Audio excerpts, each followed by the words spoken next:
Hello friends, welcome to my channel. तो हम लोग कोऑर्डिनेशन केमिस्ट्री सीख रहे थे जिसमें हमने वैलेंस बॉन्ड थ्योरी कंप्लीट किया था। तो आज ना हम उसके कुछ क्वेश्चंस जो इम्पोर्टेंट क्वेश्चन है जो अच्छी बुक्स से मैंने निकाले हैं वो क्वेश्चंस हम डिस्कस करने वाले हैं। तो चलिए स्टार्ट करते हैं। हमारा पहला क्वेश्चन है, which one of the following complex is expected to be paramagnetic. आपको इनमें से बताना है कौन सा कॉम्प्लेक्स पैरामैग्नेटिक है। कैसे बताते हैं हम? वैलेंस बॉन्ड थ्योरी की मदद से हम पहले निकालेंगे कि कितने अनपेयर्ड इलेक्ट्रॉन है, कितने इसमें अनपेयर्ड इलेक्ट्रॉन है। उसके बाद उसमें से हम निकालेंगे कि अगर अनपेयर्ड इलेक्ट्रॉन है तो सब्सटेंस हमारा क्या होगा? पैरामैग्नेटिक। अगर सारे इलेक्ट्रॉन पेयर्ड है तो वो सब्सटेंस हमारा क्या होगा? डाईमैग्नेटिक। तो देखिए पहले Na किस कौन सी ऑक्सीडेशन स्टेट में प्रेजेंट है? निकेल हमारा प्रेजेंट है +2 ऑक्सीडेशन स्टेट में, क्योंकि H2O तो न्यूट्रल लिगैंड होता है तो फिर जो कॉम्प्लेक्स का चार्ज होगा वही मेटल का चार्ज होगा। तो Na हमारा +2 ऑक्सीडेशन स्टेट। निकेल की वैलेंशियल इलेक्ट्रॉनिक कॉन्फ़िगरेशन क्या होती है? 4s2 3d8। अभी यहाँ से 2 इलेक्ट्रॉन जा चुके हैं यानी 4s0 3d8। तो ये होते हैं हमारे d ऑर्बिटल्स 1 2 3 4 5 6 7 और 8। 2 अनपेयर्ड इलेक्ट्रॉन इसके पास रहेंगे और H2O वीक फील्ड लिगैंड है इसलिए पेयरिंग नहीं करवाएगा, इसलिए 2 unpaired electron as it is रहेंगे, इसलिए ये पैरामैग्नेटिक रहेगा। उसके बाद देखो NiCO4 तो निकल यहाँ पे 0 ऑक्सीडेशन स्टेट में है। अब ना यहाँ पे D8 तो रहेगा ही, इसकी इलेक्ट्रॉनिक कॉन्फ़िगरेशन क्या रहती है? 4s2 3d8। तो ये यहाँ पे S में 2 इलेक्ट्रॉन और रहेंगे, यानी ये दो। अब ये जो CO है ये स्ट्रॉन्ग फील्ड लिगैंड होते हैं, कार्बन और नाइट्रोजन कंटेनिंग लिगैंड क्या रहते हैं? Strong field. तो ये पेयरिंग करवाएंगे। तो अब ना यहाँ पे हाइब्रिडाइजेशन होंगी sp3 NiC इंपॉर्टेंट एग्जाम्पल है। ये देखो sp3 हाइब्रिडाइजेशन होने के बाद भी, यानी हम जनरली क्या समझते हैं कि sp3 वाले हाई स्पिन होते हैं तो वो क्या होते हैं? पैरामैग्नेटिक।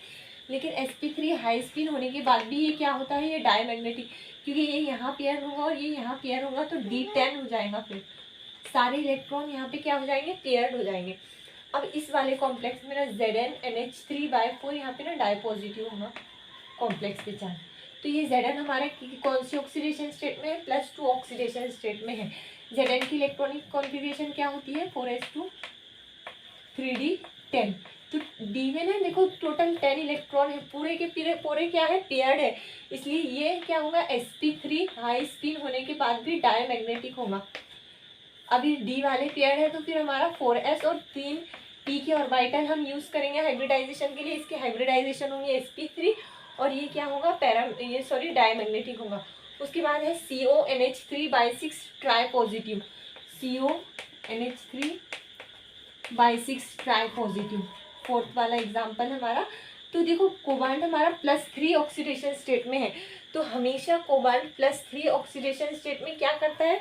लो स्पिन कॉम्प्लेक्स फॉर्म करता है, चाहे लिगैंड कोई भी हो, स्ट्रॉन्ग फील्ड हो चाहे वीक फील्ड हो, ये क्या करेगा? लो स्पिन कॉम्प्लेक्स ही फॉर्म करेगा, क्योंकि +3 ऑक्सीडेशन स्टेट में सारे लिगैंड एक्ट करते हैं as a strong field except halogen, sulphur di negative, N3- और SCN-।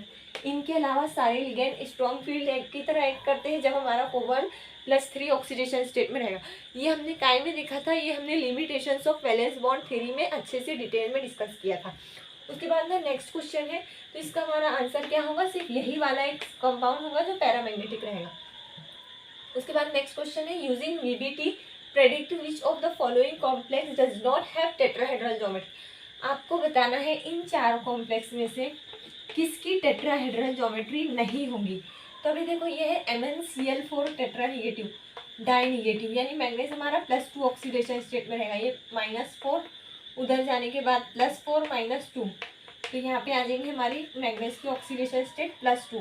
क्या हो जाएंगी इसकी इलेक्ट्रॉनिक कॉन्फ़िगरेशन? 4s2 3d5 होती है इसकी। यहाँ से 2 इलेक्ट्रॉन चले जाएंगे क्योंकि +2 ऑक्सीडेशन स्टेट में। अभी देखो 5 इलेक्ट्रॉन्स है इसके पास। Cl क्या होता है?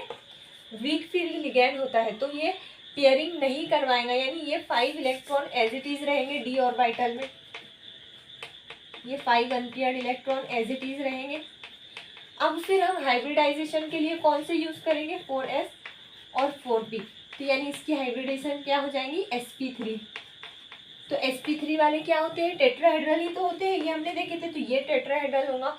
उसके बाद NiCO4, देखो Na जो है हमारा जीरो ऑक्सीडेशन स्टेट में, यानी 4s2 3d 4s2 3d8।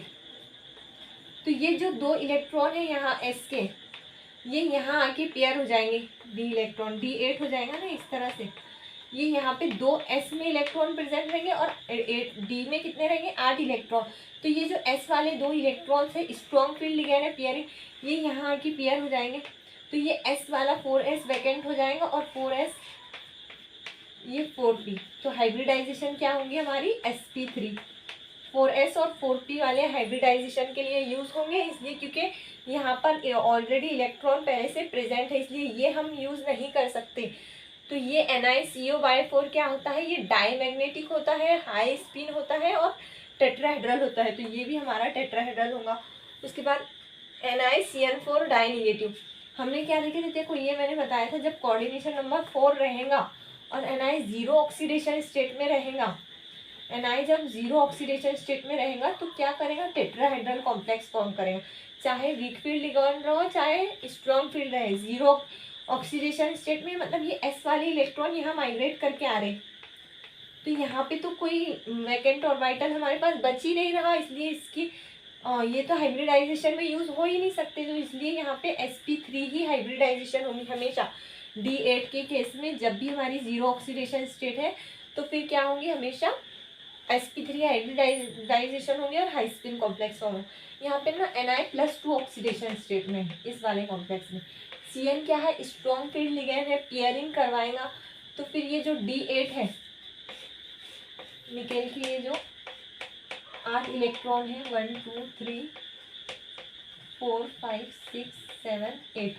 अब ना ये Cn जो है तो स्ट्रॉन्ग फील्ड लिगेंड है, ये इलेक्ट्रॉन यहाँ आ जाएगा, ये एक ऑर्बिटल वैकेंट हो जाएगा, अब ये हाइब्रिडाइजेशन में यूज होगा।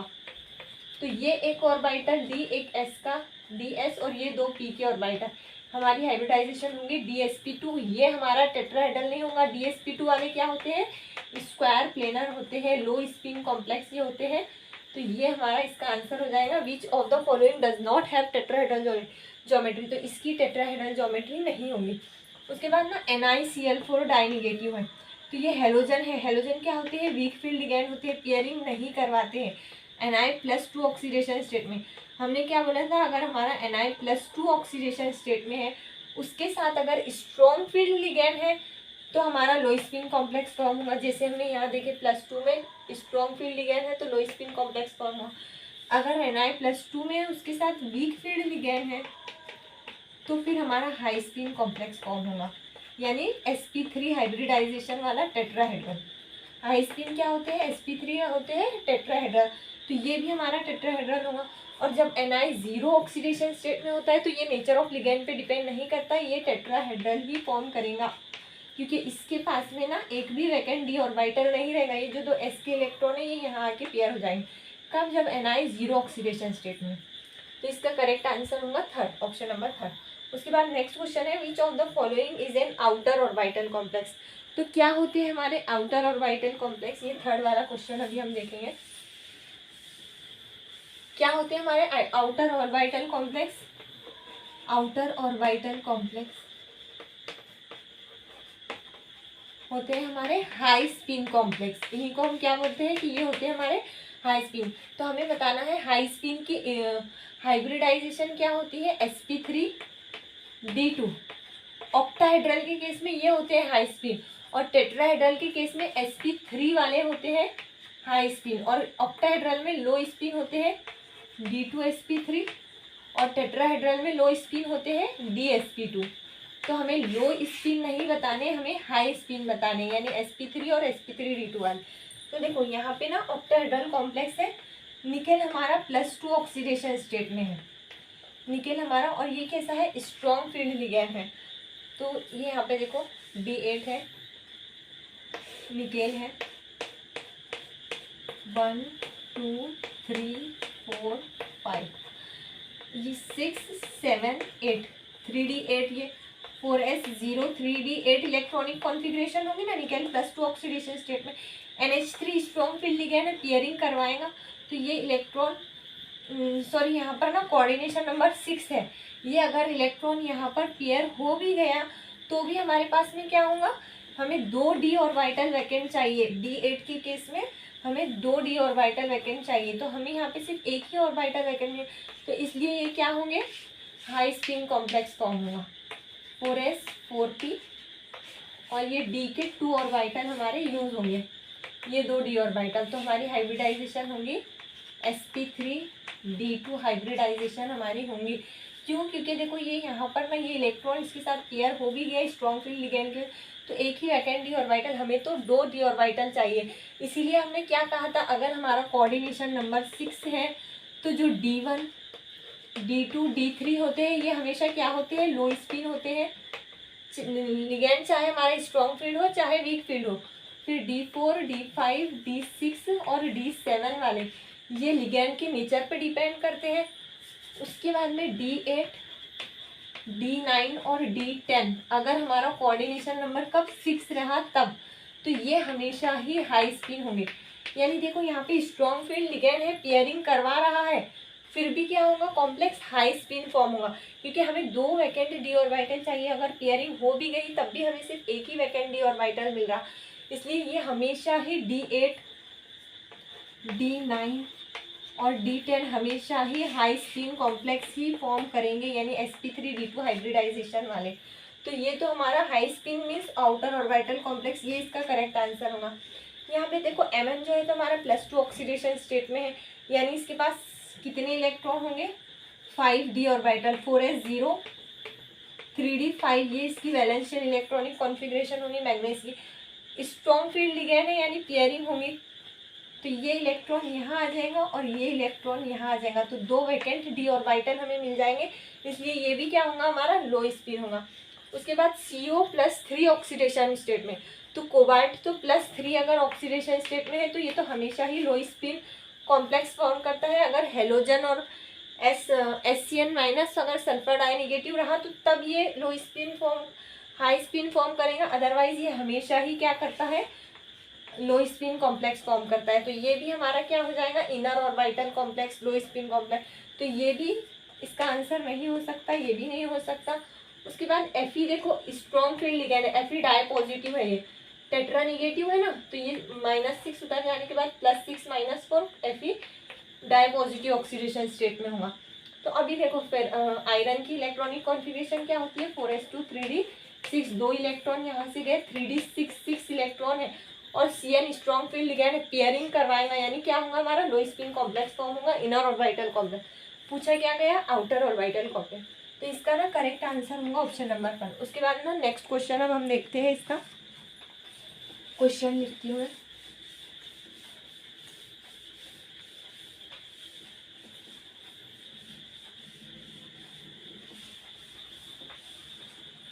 बीबीटी का एक next question number 4, the expected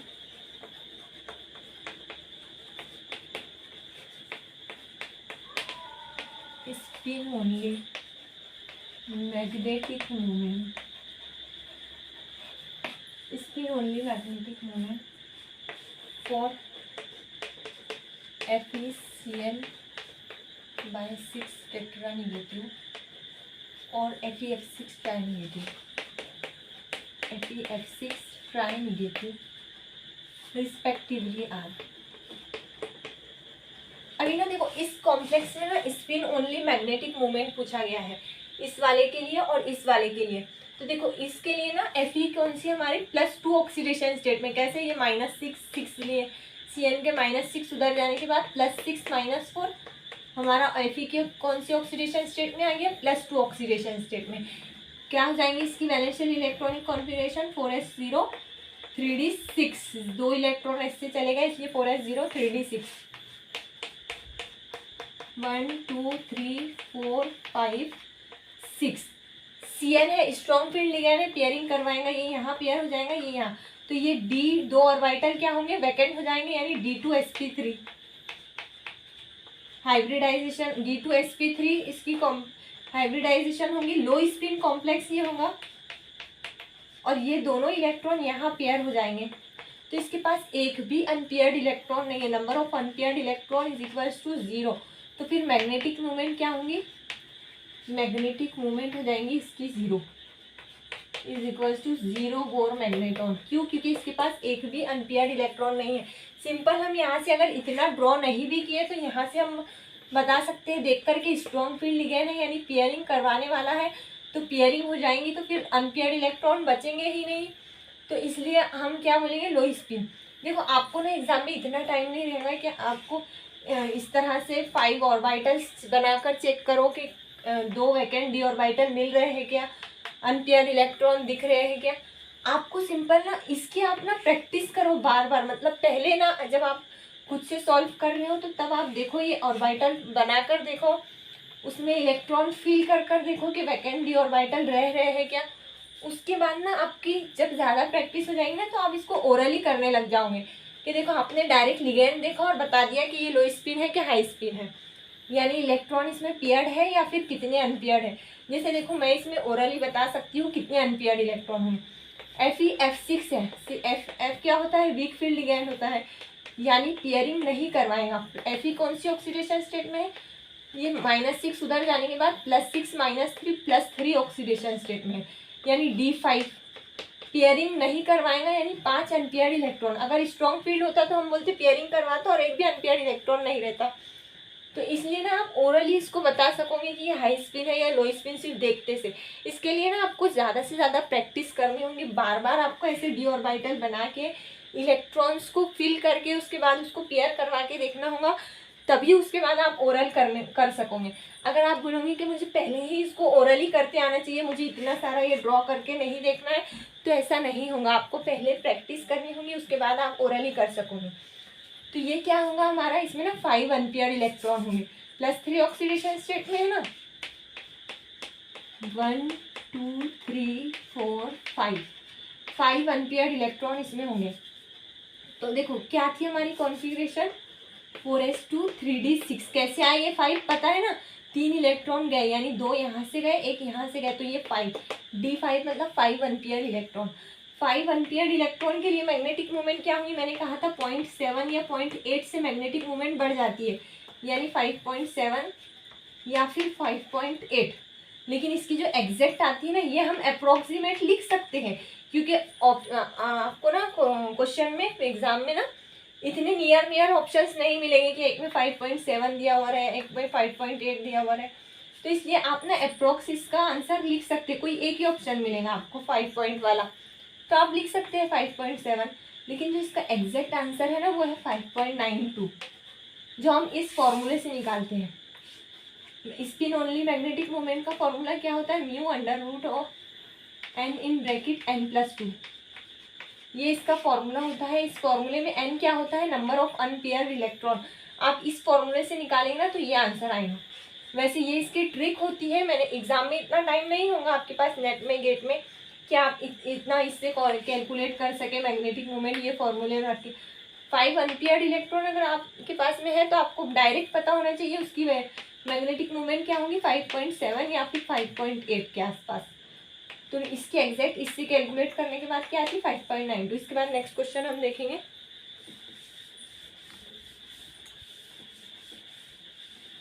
next question है, देखो ये नेट में आया हुआ क्वेश्चन है, यहाँ इम्पोर्टेंट क्वेश्चन है। The green coloured Ph2 Pt/2 Br2, ये हमारा कॉम्प्लेक्स है, हैज़ मैग्नेटिक मोमेंट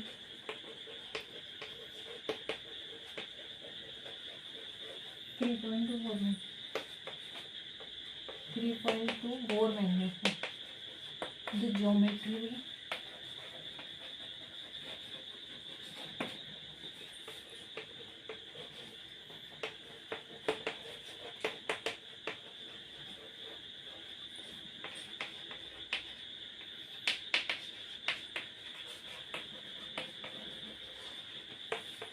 अभी देखो इस कॉम्प्लेक्स में ना आपको ये कॉम्प्लेक्स दिया हुआ है, इसमें क्या दिया हुई है, मैग्नेटिक मूवमेंट आपको दी हुई है, इसकी आपको बताना है ज्योमेट्री और नंबर ऑफ आइसोमर्स। नेट में पूछा हुआ ये क्वेश्चन है, ईयर मुझे नहीं याद कौन सा ईयर है, लेकिन ये क्वेश्चन नेट में आया हुआ है। तो ज्योमेट्री बताना है और नंबर ऑफ आइसोमर्स बताना।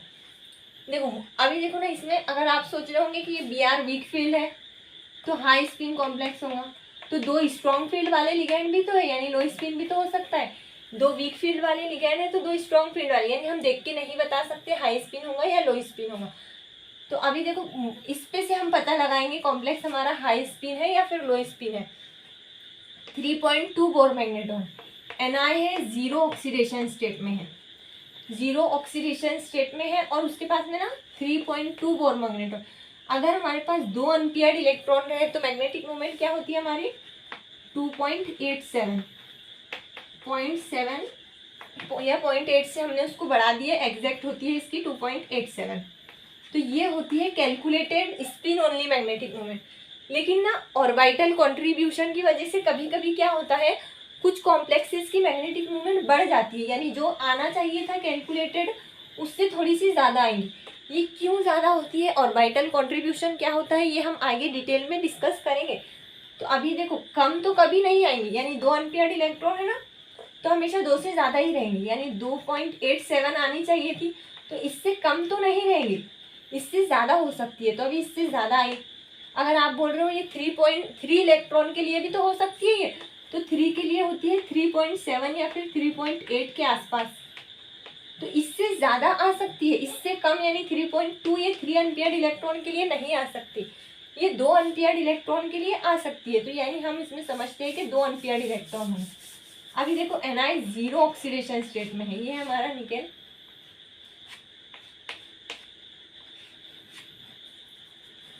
One two three four 5 6 7 8 4s2 3d8 ये इलेक्ट्रॉनिक कॉन्फ़िगरेशन होती है जीरो ऑक्सीडेशन स्टेट में।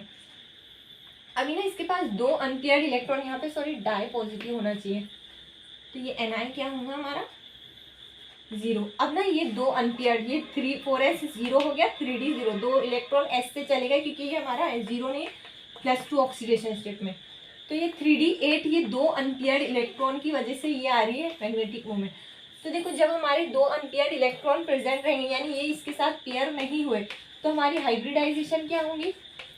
अगर इलेक्ट्रॉन पेयर नहीं होते हैं तो यानी वो क्या होता है, हाई स्पिन कॉम्प्लेक्स होता है, वीक फील्ड लिगैंड उसमें होते हैं, यानी वीक फील्ड लिगैंड की वजह से क्या होता है, हाई स्पिन कॉम्प्लेक्स होता है, यानी उनमें इलेक्ट्रॉन की पेयरिंग क्या होती है, इलेक्ट्रॉन की पेयरिंग नहीं होती है, तभी तो वो हाई स्पिन होते हैं ना। तो उन वाले में ज्योमेट्री क्या होती है, उनमें ज्योमेट्री होती है sp3, और ये sp3 सॉरी हाइब्रिडाइजेशन होती है, और ज्योमेट्री होती है टेट्राहेड्रल। तो इसके आंसर में ना क्या हो जाएगा, इसका आंसर, इसकी ज्योमेट्री हो जाएगी टेट्राहेड्रल। और आइसोमर तो देखो याद रखो, ये इंपॉर्टेंट पॉइंट है, टेट्राहेड्रल ज्योमेट्री के लिए कोई आइसोमर पॉसिबल नहीं होता। स्क्वायर प्लेनर वाले में आइसोमर पॉसिबल होता है, ज्योमेट्रिकल आइसोमर। 2 ज्योमेट्रिकल आइसोमर रहते, एक सिस और एक ट्रांस। देखो ये होता है हमारा स्क्वायर प्लेनर कॉम्प्लेक्स। तो दोनों सेम ग्रुप अगर सेम साइड पे है तो क्या होता है, वो सिस। अगर दोनों सेम ग्रुप अपोजिट साइड पे है तो क्या होता है, वो ट्रांस। लेकिन टेट्राहेड्रल ज्योमेट्री ना ऐसी रहती है, ये किसी भी साइड से सिमेट्रिकल नहीं रहती। यानी यहाँ पर देखो ये दोनों अपोजिट एंड सेम सेम थे ना, सिमेट्रिकल थे, ये इसमें कोई सिमेट्री प्रेजेंट ही नहीं रहती। यहाँ पर देखो टेट्राहेड्रल ये एक बॉन्ड ऊपर रहता तो 3 नीचे पिरामिड शेप में रहते, एक ऊपर, तो इसलिए इसका कोई भी आइसोमर पॉसिबल नहीं रहता। तो नंबर ऑफ आइसोमर्स इसमें कितने आ जाएंगे, देखो स्क्वायर प्लेनर में कितने थे, 2, सिस और ट्रांस, इसमें सिर्फ एक ही रहेगा, टेट्राहेड्रल एंड 1। ऑप्शन में आपको tetrahedral and 2, square planar and 2, ये सब ऑप्शन दिए हुए थे इसमें, लेकिन इसका आंसर होगा टेट्राहेड्रल एंड 1। सिर्फ एक ही उसका खुद का सेल्फ आइसोमर वो रहेगा, सिर्फ एक ही उसका, दूसरा कोई उसका आइसोमर पॉसिबल नहीं रहेगा। उसके बाद एक नेक्स्ट क्वेश्चन हम देखते हैं इसका एबीटी का।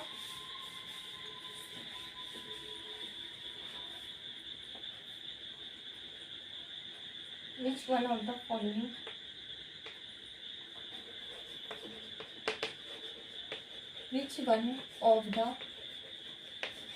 following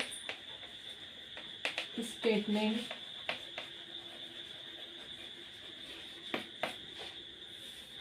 is not correct.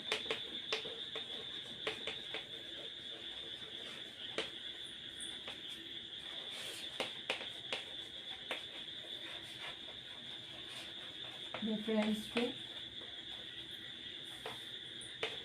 FeCN-6 tri-negative and FeH2O/6 tri-positive. Option number 1. Both have same geometry.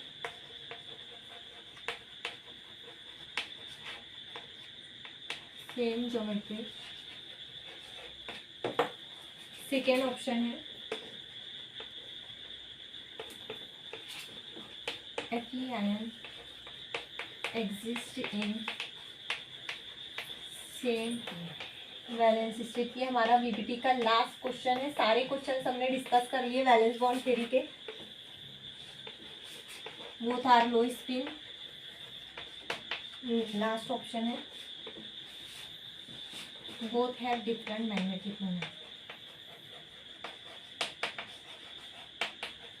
Different magnetic moment. अभी ना देखो दो कॉम्प्लेक्सेस दिए हुए हैं. आपने से इनको बताना है, आपको बताना है इनमें से कौन सा रॉन्ग है. तो बोथ हैव सेम ज्योमेट्री. अभी देखो दोनों भी क्या होंगे, सेम ज्योमेट्री. दोनों का कोऑर्डिनेशन नंबर 6 है, इसलिए दोनों की ज्योमेट्री ऑक्टाहेड्रल होंगी. तो ये तो करेक्ट है. हमें इनकरेक्ट बताना है. ध्यान से समझना करना क्वेश्चन को. Fe ion exist in same valence. Valence means oxidation state. Valence state means oxidation state. तो यहाँ पर भी देखो Fe जो है तो ट्राई पॉजिटिव स्टेट में, ये -6 उधर जाने के बाद +6 माइनस ये -3, ये हो जाएगा हमारा Fe +3 में. और ये तो न्यूट्रल लिगैंड है. जो स्फीयर का चार्ज होगा वही हमारा कॉम्प्लेक्स का आयन का चार्ज होगा, यानी +3. तो दोनों की ऑक्सीडेशन स्टेट भी सेम है. ये भी सही है. Both are low spin. अब ना ये गलत है. यहाँ पे स्ट्रॉन्ग फील्ड लिगैंड है इसलिए ये लो स्पिन होगा. ये H2O वीक फील्ड लिगैंड है इसलिए ये क्या होगा हमारा हाई स्पिन होगा. तो ये हमारा गलत हो गया. Both have different magnetic moment. High spin की मैग्नेटिक मोमेंट अलग आएंगी. क्यों? क्योंकि देखो हाई स्पिन में देखो +3 ऑक्सीडेशन में 5 अनपेयर्ड इलेक्ट्रॉन इसके पास में होंगे. तो 5 अनपेयर्ड इलेक्ट्रॉन के लिए 5.92 इसकी मैग्नेटिक मोमेंट आएंगी. और इसके पास में ना देखो एक अनपेयर्ड इलेक्ट्रॉन रहेगा, ये D5 रहेगा. 1 2 3 4 5. ये जो CN6 ट्राई पॉजिटिव में है ना, तो ये CN स्ट्रॉन्ग फील्ड लिगैंड है. ये इलेक्ट्रॉन यहाँ पेयर हो जाएगा, ये इलेक्ट्रॉन यहाँ पेयर हो जाएगा, ये एक अनपेयर्ड इलेक्ट्रॉन रहेगा. यानी इसकी मैग्नेटिक मोमेंट क्या आएगी 1.7. तो दोनों की मैग्नेटिक मोमेंट अलग अलग है इसलिए ये भी करेक्ट ऑप्शन होगा. सिर्फ जो इनकरेक्ट है वो कौन सा है, ऑप्शन नंबर 3. तो यही हमारा इसका आंसर होगा. सारे वीबीटी के क्वेश्चंस हमने डिटेल में डिस्कस कर लिया. अब हम नेक्स्ट क्लास में स्टार्ट करेंगे हमारा नया टॉपिक क्रिस्टल फील्ड थ्योरी, जो कि बहुत इंपॉर्टेंट है. वीबीटी हमने पूरा डिस्कस कर लिया. आपने इनकी कॉम्प्लेक्स की बार बार प्रैक्टिस करो. आपको भी इसी तरह से निकालना, जैसे मैं ओरली निकालती हूँ कि ये हाई स्पिन है या लो स्पिन है, इसमें कितने अनपेयर्ड इलेक्ट्रॉन होंगे, क्या इसकी मैग्नेटिक, आपको भी ये आ जाएगा ओरली निकालते. आपको इसकी बार बार प्रैक्टिस करने होंगे. Okay, thank you.